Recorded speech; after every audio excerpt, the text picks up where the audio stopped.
show you how to download Steam, because it's the some of the stuff I do for my videos, like the Gary's Guide thing, I use that. And sorry for the noise in the background. Somebody's like doing their yard work. So first you want to do is obviously the obvious, open up Chrome.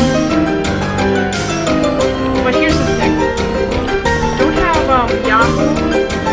Don't have Yahoo because they always have ads in Yahoo. So I know this pops up first, but I have a thing up here that switches to it. So stay with Google, don't do Yahoo. And then when you get to Google, I'll have a link in the description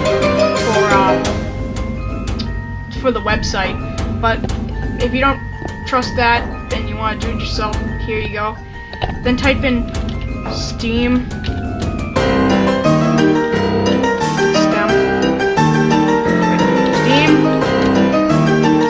Hard. I have my camera right here because my stuff I use doesn't videotape like Google and stuff. So type in steampower.com. When you do that, you get steampower.com.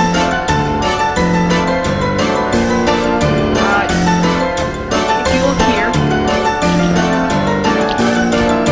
the top parts are like some ads. Like, see this bit right here? These are like ads.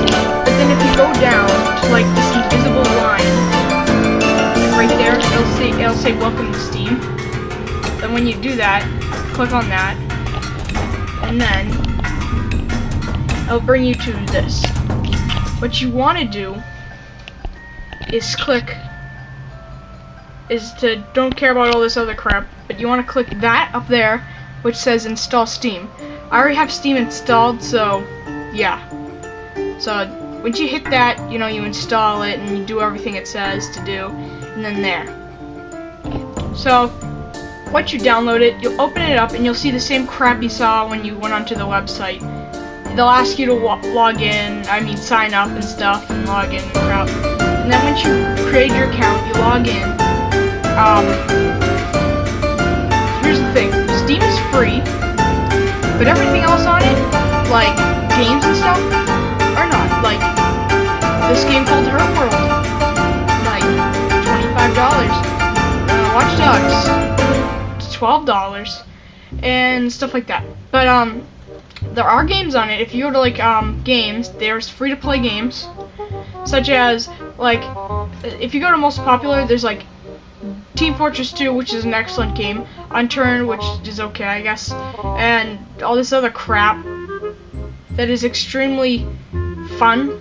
Like Team Fortress 2 right here, this game should be like $10, but it's free to play, so you're not wasting any money for an awesome game that is overwhelmingly positive by the review right here.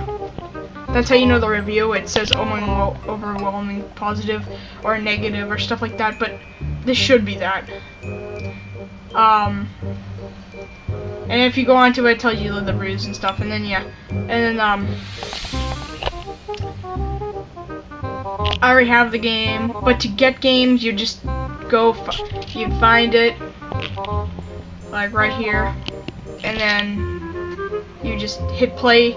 This game's free, so you just hit play game, and then once you do that, you'll download it and stuff. Then once you download it, if you go up to here, there's a choice that says library. Once you do that, click onto it, and I have like all these games and stuff. I have a ton of games, but you'll have like that one game. So there it is. So once you get it, you'll download it.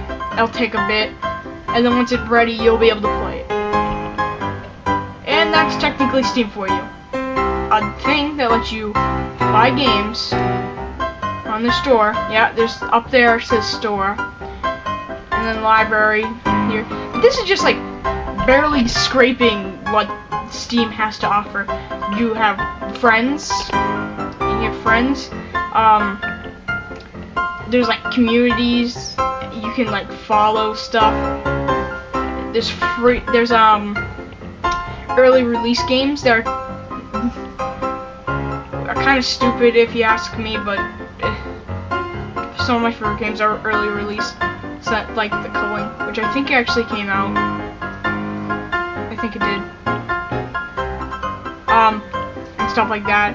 And when you get, like, when a game updates, down here there's like a thing, and then click on it, and then I'll show you the games that need to download.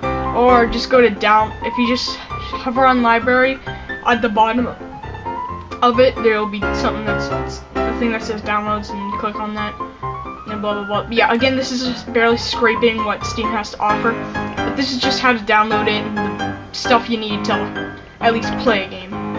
Again, some games are free, some games, you know, actually cost money and stuff like that. But, you know, there's that, and yeah.